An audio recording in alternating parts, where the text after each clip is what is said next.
नमस्कार। आज हम जो आपका पहला चैप्टर है विद्युत आवेश एवं क्षेत्र, उसके सेकंड वीडियो में है जिसमें हम लोग कूलाम्ब का नियम पढ़ने वाले हैं। ठीक है? मैंने अपनी पहली वीडियो में भी आपको बताया था कि कूलाम्ब का नियम शायद पूरी 12th का सबसे इम्पोर्टेंट टॉपिक है समझने के लिए, क्योंकि आपको ये चैप्टर, इससे अगला चैप्टर और अगला चैप्टर इस फॉर्मूले का जो आप कूलाम्ब के नियम से प्राप्त करेंगे, लगातार ज़रूरत पड़ने वाली है।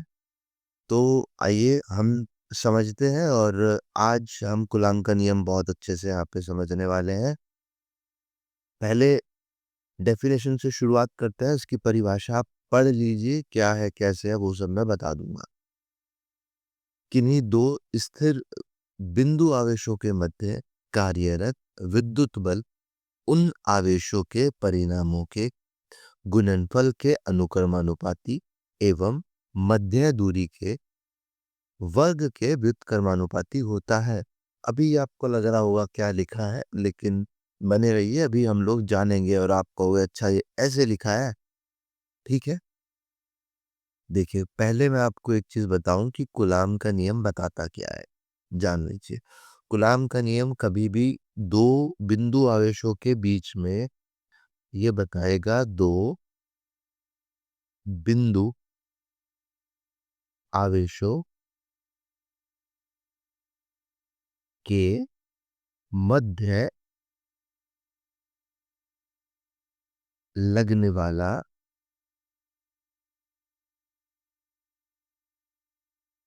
लगने वाले बल का संख्यात्मक मान। सबसे पहले तो हमें ये पता होना चाहिए कि हम कूलाम्ब लॉ पढ़ रहे हैं तो क्यों पढ़ रहे हैं।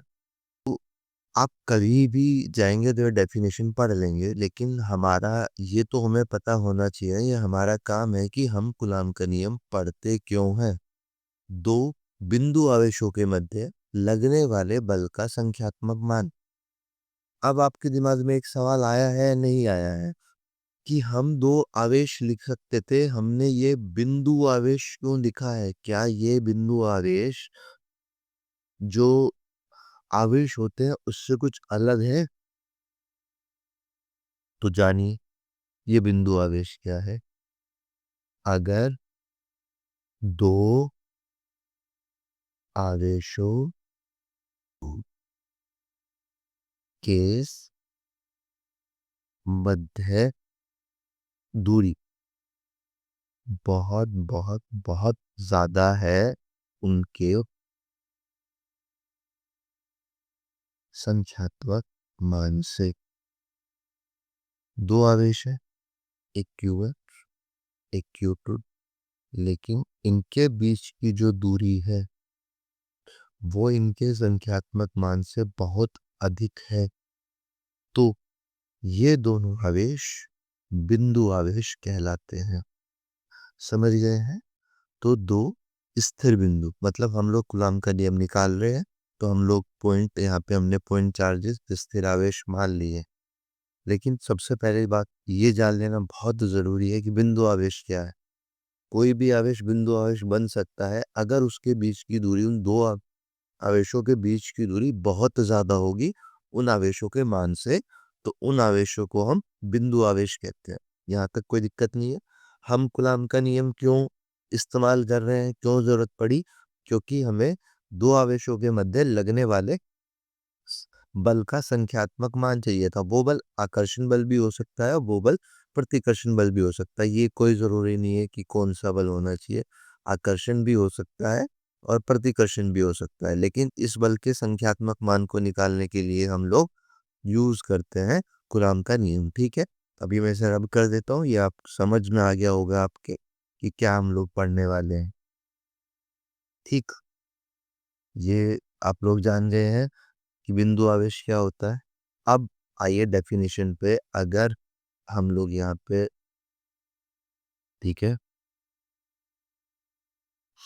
दो आवेश मान लेते हैं, एक Q1 एक Q2।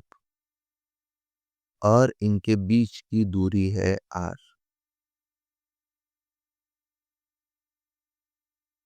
ठीक। तो अब ये परिभाषा कहती क्या है कि दो स्थिर बिंदु आवेश जो कि Q1 और Q2 है के मध्य विद्युत बल के मध्य कार्यरत विद्युत बल। ये विद्युत बल टर्म हमने क्यों यूज की है? हम यहाँ आकर्षण या प्रतिकर्षण बल भी इस्तेमाल कर सकते थे, बिल्कुल कर सकते थे। हम यहाँ पे आकर्षण, इस जगह पे हम विद्युत बल की जगह पे आकर्षण या प्रतिकर्षण बल लिख सकते थे, लेकिन नहीं लिखा है। क्यों? क्योंकि कूलाम ने जब अपना नियम दिया तो उसने ये जो फोर्स है इस फोर्स को नाम दिया क्या? विद्युत बल, इलेक्ट्रोस्टैटिक फोर्स बोला। तो जो कूलाम ने यूज किया हम वही लिखते हैं। आकर्षण बल प्रतिकर्षण बल कब होगा ये मैं आपको बता देता हूँ। अगर हम लोग दोनों चार्जेस पॉजिटिव पॉजिटिव लेंगे, जैसा कि हमने पहले वीडियो में भी लेक्चर में बताया था कि आपको, तो प्रतिकर्षण बल होगा। अगर Q1 Q2 दोनों पॉजिटिव होंगे तो प्रतिकर्षण बल होगा, और एक नेगेटिव एक पॉजिटिव होगा तो आकर्षण बल होगा। तो दोनों नेगेटिव होंगे तो भी प्रतिकर्षण बल होगा। लेकिन पॉइंट चार्ज हम हमेशा पॉजिटिव लेते हैं। पॉजिटिव क्यों लेते हैं सर? अब ये भी तो बात है कि हम पॉजिटिव ही क्यों लेना है। पॉजिटिव पॉइंट चार्ज को पॉजिटिव पूरे यूनिवर्स ने, पूरे साइंटिस्ट ये मानते हैं ताकि इस डेरिवेशन को कोई भी करे तो सबका मान एक ही तरह से दिखे। इसीलिए ये एक अजम्पशन है, ये सबका माना हुआ एक सत्य है कि हमेशा हम लोग पॉइंट चार्ज को कूलम्ब लॉ में पॉजिटिव ही ले रहे हैं। अब नेगेटिव ले लो, कोई फर्क नहीं पड़ेगा, लेकिन हमें तो यूनिफॉर्मिटी चाहिए ना, समानता चाहिए। तो उसके लिए जब भी हम डेराइव करते हैं तो पॉइंट चार्ज को पॉजिटिव ही लेते हैं। ठीक है, तो हम लोग इसको प्लस Q1 या प्लस Q2 बोलते हैं। और मैंने जो ये बाद में पॉइंट से एरो बनाए हैं, इसका मतलब क्या है कि इन दोनों के बीच में प्रतिकर्षण बल काम कर रहा है, जिसको हम लोग विद्युत बल बोल रहे हैं। वो आकर्षण प्रतिकर्षण बल कोई भी हो सकता है, इंपॉर्टेंट है उस एक टर्म को हम विद्युत बल बोलते हैं। ठीक है, तो दो स्थिर बिंदु आवेशों के मध्य कार्यरत विद्युत, समझ में आ गया इतना? उन आवेशों के परिणामों के गुणनफल, ये जो बल है, ये जो दो आवेश हैं, इनके परिणामों के गुणनफल के अनुक्रमानुपाती तथा उनके मध्य दूरी के वर्ग के व्युत्क्रमानुपाती होता है। दूरी कितनी है? r। दूरी के वर्ग के व्युत्क्रमानुपाती होता है। अब ये परिभाषा आपको समझ में आ गई। सबसे पहले परिभाषा समझनी है, क्योंकि ये परिभाषा हमें बोर्ड में लिखनी, तो जान लेना बहुत ज़रूरी है। मैंने एक-एक पॉइंट में आपको बताने की कोशिश कर रहा हूँ कि किन्हीं दो स्थिर बिंदु आवेश जो कि Q1 Q2 है, ठीक है, के मध्य कार्यरत विद्युत बल क्यों नाम दिया है ये हम बात कर चुके हैं। उन आवेशों के परिणामों के गुणनफल के अनुक्रमानुपाती और उनके मध्य दूरी के वर्ग के व्युत्क्रमानुपाती होते हैं। ठीक है, यहाँ तक कोई दिक्कत मुझे नहीं लगता है अब होगी आपको। तो अब आ जाइए। अब एक एवं दो को मिलाने पर हम लोग लिख सकते हैं F अनुक्रमानुपाती Q1 Q2 divided by R square. अब ये हम लोग जानते हैं कि हम लोग अनुक्रमानुपात के चिन्ह को हटाएंगे तो हम लोग उसकी जगह पे एक अनुक्रमानुपाती नियतांक का इस्तेमाल करते हैं। तो यहाँ पे वो अनुक्रमानुपाती नियतांक हम लोग K मानते हैं, K। ठीक है, K Q1 Q2 divided by R square. ठीक है, अब ये K क्या है, क्या है? तो हमें लिखना है कि ये K क्या है, ये है अनुक्रमानुपाती नियतांक। ठीक है, ये लिखना बहुत जरूरी है।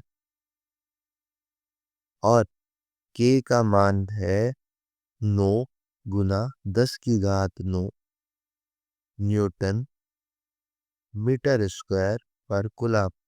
ठीक है, अब ये मात्रक कहाँ से आया? ये कूलम स्क्वायर होता है। और मात्रक आया कहाँ से ये हम लोग पता करेंगे, कहाँ से आया ये मैं बताऊंगा। फिजिक्स में मात्रक की बहुत ज्यादा वैल्यू है। अगर आपने के का मान लिख दिया बिना मात्रक के तो आपने समझ लीजिए कि के का मान नहीं लिखा है। ठीक है, तो मात्रक का बहुत ज्यादा इंपॉर्टेंस होती है, लिखना है। फिर यहाँ पे हमें लिखना है k is equals to 1/4 pi epsilon naught. और फिर वापस से लिखना है कि एप्सिलॉन नॉट क्या है। ये एप्सिलॉन नॉट बहुत काम की चीज है। ये है वायु अथवा निर्वात की वैद्युतशीलता। क्या है? वैद्युतशीलता।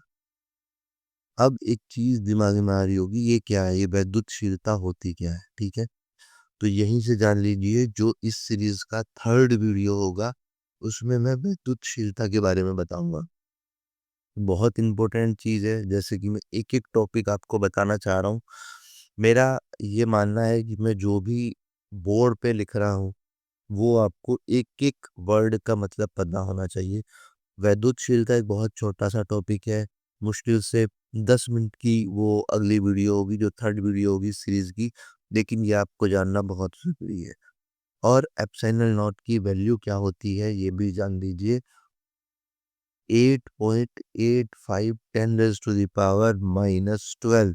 और इसका मात्रक होता है कूलाम स्क्वायर पर न्यूटन मीटर स्क्वायर। मात्रक बहुत जरूरी है। मैं फिर बोल रहा हूँ, मात्रक कहाँ से आया ये इस वीडियो के बाद में हम लोग क्लियर कर लेंगे। तो वैद्युतशीलता पे हमारा अगला वीडियो होने वाला है, बहुत छोटा सा लेकिन बहुत जरूरी। ठीक है, तो ये जो फॉर्मूला अभी निकल के आया है ये है F is equals to 1/4 pi epsilon naught Q1 Q2 upon R square. कोई दिक्कत, कोई परेशानी हो तो आप मुझे बता सकते हैं। अभी के लिए अगर आप ये समझ लीजिए कि अगर एग्जाम में आता है कि कूलॉम का नियम क्या है, तो आपको ये डेफिनेशन लिखनी है, ये डायग्राम छोटा सा बनाना है। और इस अभी आपकी स्क्रीन पे कुछ भी ऐसा नहीं लिखा हुआ है जो एक्स्ट्रा हो। आपको एक एक चीज एज इट इज लिखनी है। लेकिन कभी भी अगर गुलाम का नियम आपके पास 3 नंबर में 5 नंबर में आ रहा है और आप इतना लिख के छोड़ देंगे तो वो बात बनेगी नहीं, है ना। तो हमें विमा निकालनी बहुत जरूरी है। विमा चाहे आपसे पूछे आपका पेपर में या ना पूछे, लेकिन आप लोगों को विमा निकालनी है। विमा निकालते कैसे हैं ये भी जान लीजिए। बीमा निकालनी किसकी है सबसे पहले ये जानना जरूरी है। बीमा हम लोग निकालेंगे, हमसे बीमा पूछी जाएगी एप्सिलॉन नॉट की, यानी कि निर्वात की विद्युतशीलता। वायु या निर्वात की जो वैद्युतशीलता है इसकी बीमा आपसे पूछी जाती है। वैद्युतशीलता के बारे में हम अगले वीडियो में पता करेंगे, लेकिन इसकी बीमा आप जान लीजिए। जैसे कि आपको मैंने बताया, विद्युत बल का फॉर्मूला होता है 1/4 pi epsilon naught Q1 Q2 upon R square. मुझे एप्सिलॉन नॉट की विमा निकालनी है। एप्सिलॉन नॉट इधर आ गया है, 1/4 पाई Q1 Q2 F into R square. तो हम सब जानते हैं कि Q की विमा क्या होती है। Q होता है गुलाम। Q का जो मात्रक है वो होता है गुलाम। और एक गुलाम क्या होता है आप जानते हैं? 1 एम्पियर करंट, 1 एम्पियर करंट को 1 सेकंड में, वायर में 1 एम्पियर करंट 1 सेकंड में जो फ्लो होता है वही एक गुलाम है। समझ में आ रही है मेरी बात? 1 सेकंड में किसी तार में 1 एम्पियर करंट फ्लो होना ही एक गुलाम है। तो यहीं से आपको पता होगा, पहले भी आप जान चुके होंगे लेकिन मैं आपको बता देता हूँ कि यहाँ पे जो क्यू की विमा होती है वो होती है एटी। एटी कैसे आई है? एम्पियर। करंट की विमा है और टाइम 1 सेकंड की विमा है t। ठीक, तो क्योंकि आपको विमा यहाँ से पता लगी, ये अचर है, इसकी कोई विमा नहीं होती है, तो एप्सिलॉन नॉट की हम लोग विमा निकाल रहे हैं। AT Q1 Q2 2 है, तो यहाँ पे इसका स्क्वायर आ गया। F यानी कि बल का हमारे पास सूत्र होता है, बल का सूत्र होता है ma द्रव्यमान गुना त्वरण। m की तुलना वो विमा होती है m, और त्वरण की विमा हम सब जानते हैं क्या होती है, बताइए, L T स्क्वायर। तो सॉरी, L T-2 होती है। तो यहाँ पे बल की जो विमा है वो है ML T-2। ठीक है, तो इसकी बल की विमा हम लोग लिख देते हैं ML T-2। R जो भी दूरी के लिए है, और दूरी का हम सब जानते हैं कि दूरी को लेंथ से रिप्रेजेंट करते हैं, और इसकी विमा होती है L स्क्वायर है, तो इसका स्क्वायर।